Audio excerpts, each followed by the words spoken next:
네, 안녕하세요, 여러분. 햇빛고 선생입니다. 오늘은 가난을 벗어나기 위해 해야 하는 일이라는 제목입니다. 자, 여러분들 가난을 벗어나기 위해 부자가 되기 위해 어떤 것들을 하고 계신가요? 우리 대부분은 좀 재테크를 하고 있지 않나 싶은데 재테크 읽어주는 파일럿이라는 유튜브 영상을 제가 보고 한번 생각을 해보게 됐습니다. 우리 경제 공부에 관심을 많이 가져야 되는데 다른 사람이 하는 걸 보면 굉장히 잘하는 것 같은데 막상 내가 무엇부터 해야 될까 이런 좀 고민 내지는 두려움이 많습니다. 그죠? 저는 이렇게 신문이라든지 아니면 여러분들 뭐 영상 가볍게 부동산 관련 뭐 아니면 뭐 주식 관련 유튜브들 워낙 많으니까 요즘에는 그런 정보들에서 먼저 좀 관심을 가져보면 어떨까 싶습니다. 그리고 신문도 굉장히 읽어보면 많은 도움이 되리라고 생각이 됩니다.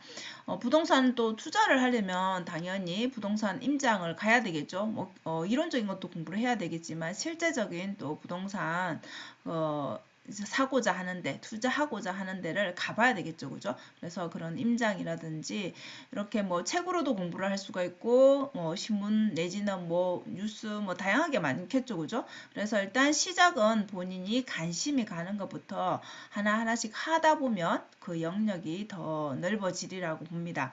그래서 결국 우리가 하려고 하는 이유가 이거죠. 그죠? 전체적으로 뭔가 이 흐름을 읽을 수 있어야지 내가 이 부분에 나의 자산을 좀 더 늘려야 되겠다. 아니면 나의 자산을 좀 더 이쪽으로 보내야 되겠다라는 그런 흐름에 따라서 본인의 자산을 지키기도 하고 늘릴 수도 있는 살 수도 있고 팔 수도 있는 그런 판단력이 생기겠죠. 그죠? 그래서 이렇게 공부를 하는 방법도 있고 또 우리가 역사는 되풀이되다 보니까 과거의 사례, 과거에 이런 경기가 활성화되었을 때, 경기가 위축되었을 때 또 어떤 뭐 투자가 주로 이루어졌고 또 어떤 문제가 생겼는지 어떤 좋은 점이 있는지 이런 것들을 사례들을 한번 또 비교해 보는 것도 좋은 공부가 되리라고 생각이 됩니다.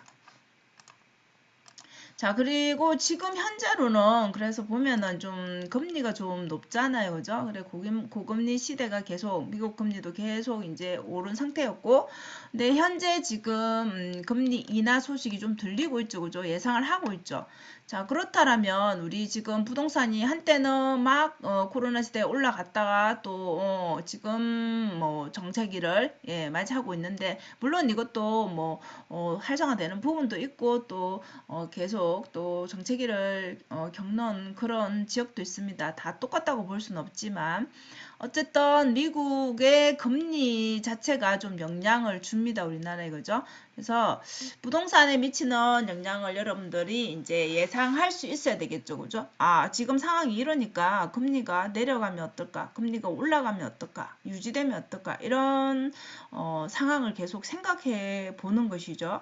자, 금리가 떨어지면은 우리 생각에는 일반적인 생각에는 금리가 떨어지니까 집을 더 많이 사지 않을까 또 이렇게 생각할 수 있잖아요. 그죠? 결국 부동산이라는 게 내 돈으로 다 사는 사람도 물론 있겠지만 대부분 이 대출을 끼고 사게 되죠. 그죠? 투자를 하거나 사게 되죠. 내 집 마련을 하게 되는데 이 DSR이라는 총부채 원리금 상환 비율이라고 하죠. 그죠? 자, 이거에 따라서 대출이 나오게 되면은 집을 살 수 있는데 이 규제가 너무 심하게 되면은 사고 싶어도 살 수 없는 그런 상황이 많이 발생이 되겠죠. 그죠? 그래서 대출 규제를 어떻게 하는지에 따라서 풀어주느냐, 더 압박하느냐에 따라서 또 투자에는 또 영향을 많이 미치겠죠. 그죠? 그래서 금리가 내린다 하더라도 이 DSR 좀 규제를 완화시켜 주지 않으면은 지금 상태에서 큰 변화가 없을 수도 있는 것이겠죠. 그죠? 그래서 가격 금리 자체가 내려가면은 또 우리가 급히 매물을 또 내놓은 사람들 입장에서는 이자가 좀 더 내가 부담해야 될 이자가 줄어드는 상황인 거니까 금매를 낼 필요가 또 없을 수 있겠죠. 그죠? 내가 부담하는 돈이 적어지는 거니까, 그죠? 그래서 이 고금리 시대가 조금씩 이제 변화를 해서 금리가 내려가는 상황으로 바뀐다 해서 갑자기 부동산 투자하는 거에 영향을 미쳐서 갑자기 활성화되고 이렇게 되지는 않을 거라는 것이죠. 물론 이게 우리가 예측하는 거니까 또 어떤 상황이 벌어질지는 모릅니다. 그래서 경기가 이게 계속 침체가 될 것인지 아니면 좀 더 활성화될 것인지 이제 우리 나라에서도 아무래도 정부에서도 좀 더 이런 부분들을 봐서 조정을 하겠죠, 그죠? 그래서 그런 것들에 대한 이 보는 눈이 생기려면 결국 공부를 해야 된다라는 얘기죠, 그죠? 자, 그래서 내 집을 마련을 하느냐 아니면 투자를 하느냐 이렇게 뭐 개인마다 다 상황이 다르겠지만 그런 것 자체 그런 걸 선택하고 결정하는 것 자체가 공부가 된 상태에서 가능하겠죠. 그래서 재테크를 하는 이유는 우리가 가난에서 벗어나려고 하는 거잖아요. 결국은 그죠? 내 재산을 나의 자산을 늘리고 그죠? 조금 더 지킬 수 있는 그런 것들을 찾기 위해서 공부를 하는 거죠. 자, 기회가 왔을 때 그죠? 우리가 부동산도 계속 내려가는 것도 아니고 계속 올라가는 것도 아니죠, 그죠? 그러면 우리 사는 입장에서는 당연히 가격이 내렸을 때 사기를 원할 거고 파는 입장에서는 당연히 올랐을 때 팔기를 원하겠죠, 그죠? 그럼 나에게는 그게 어떤 기회가 될 수 있는 그 지점을 내가 찾기 위해서겠죠, 그죠? 공부를 하는 이유는. 그래서 자꾸 이렇게 우리가 재테크를 해야 되는 근본적인 이유는 우리가 예전에 샀던 내지는 예전에 알았던 그 집값이 지금 몇 년 후에 똑같은 집값이 아니죠, 그죠? 결국은 이 화폐 가치가 하락하기 때문에 여러분들 결국은 예전에 그 돈으로 집을 몇 년 뒤에 내가 돈을 모아서 살 수 있는 수준이 안 된다라는 게 문제인 거죠, 그죠? 그래서 재테크를 하는 이유는 그게 꼭 부동산뿐만 아니라 모든 부분의 자산에 이제 적용이 되겠죠. 그래서 우리 부동산 자체도 사실 지금은 굉장히 우리 앞에서 말한 것처럼 지금 침체되어 있다라고 하지만 일부분에서는 또 활성화되는 부분도 있거든요. 저 가격이 올라가는 부분도 있다는 거죠. 그 지역도 그죠? 모두가 다 내리막을 걷는 건 아니라는 거죠.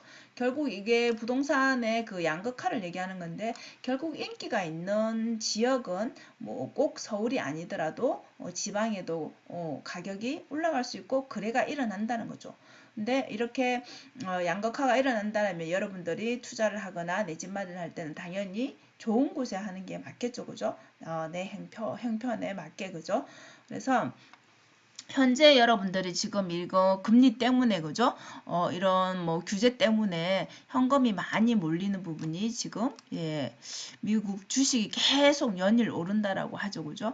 그리고 코인 쪽으로도 이렇게 몰리고 있습니다. 그럼 이런 것들을 이제 여러분들이 신문을 보게 되면 이제 파악이 가능한 거겠죠, 그죠? 그럼 앞으로는 또 대출 규제를 어떻게 하는지에 따라서 이게 부동산으로 올 수도 있고 다른 쪽으로 또 현금 흐름이 또 빠질 수가 있겠죠, 그죠? 그래서 여러분들이 또 주식 투자를 하게 되면 국내 주식 또 미국 주식 이런 식으로 또 흐름이 어떻는지 이렇게 또 관심을 가지고 보게 되겠죠, 그죠? 그래서 우리가 가난을 벗어나려면 저도 뭐 마찬가지지만 대단한 뭐 부자로 살지 않더라도 내가 그래도 노후에 먹고 살만한 수준을 유지할 수 있으려면 이렇게 미리 재테크를 해야 된다는 것이죠. 그래서 여러분들이 관심 가는 분야에 대해서 공부를 하고 투자를 하고 내 돈을 지키고 불리려면은 이렇게 꾸준히 관심 가지고 재테크를 해야 하는 이유입니다. 여러분들 오늘도 영상 시청해 주셔서 감사하고요. 오늘도 행복한 하루 되세요. 감사합니다.